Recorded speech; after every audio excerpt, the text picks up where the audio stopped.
Hai, nama saya Alia. Saya student IT di Politeknik Balik Pulau. Saya sedang mengaji sekarang waktu semester 4. Hai, saya Ain. Saya merupakan seorang pelajar di Politeknik Balik Pulau dan belajar dalam bidang IT. Kenapa awak pilih bidang IT? Cuba cerita sikit. Kenapa saya pilih bidang IT? Saya pilih bidang IT sebab waktu lepas SPM saya tak tahu nak masuk apa, so saya tanya je kakak saya recommend IT. Saya pun ada dulu pernah buat IT, so saya rasa okey je lah, saya masuk je. Kenapa saya pilih bidang IT ni disebabkan oleh sekali kalau nak ikut minat tu saya memang minat bakery lah. Tapi bila saya tanya pendapat orang lain, tanya pendapat parents saya, cousin saya apa semua, so IT ni merupakan salah satu bidang yang skop kerja dia luas pada zaman sekarang. So bila dah berbincang apa semua, saya decide untuk pilih course IT. Macam mana rutin harian awak sebagai pelajar IT dari pagi sampai malam? Rutin harian saya biasa je. Misalnya bangun pagi, makan roti kalau ada pun.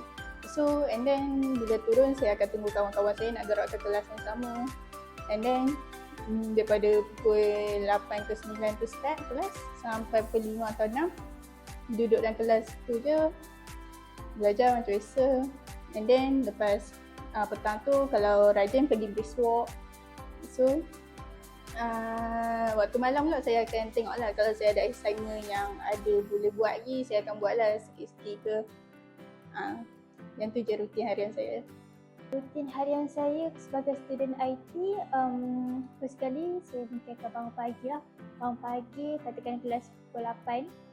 So akan bangun time subuh tu, lepas tu terus mandi, and then iron baju apa semua. So siap-siap, lepas tu kita orang selalu akan berkumpul kat kafe dengan kawan-kawan saya. So kita orang akan jalan terus pergi ke kelas sekali. Lepas tu lepas dah habis apa semua tu, biasa mungkin ada hari yang saya akan makan tengah hari, and ada hari yang saya mungkin akan makan petang dalam pukul 6 lebih ke 7 macam tu. So lepas makan tu mungkin saya macam ada masa saya akan buat assignment, ada masa mungkin saya akan rehat sekejap untuk sebelum teruskan kelas petang.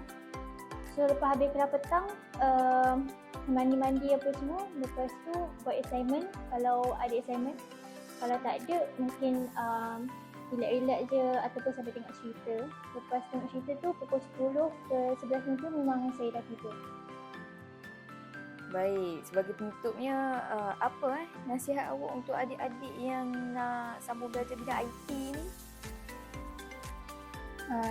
Nasihat saya kat junior-junior, bagi saya untuk diorang yang rasa actually masuk course ni sebab ibu bapa ke ataupun saudara macam saya kan, saya dah pernah lalui, so saya rasa baik awak pilih apa yang betul-betul awak nak lah sebelum nak pilih IT ni. Sebab bagi saya IT ni kalau awak tak ada minat, awak tak ada minat nak buat benda tu, saya tak rasa awak nak boleh go sangat lah.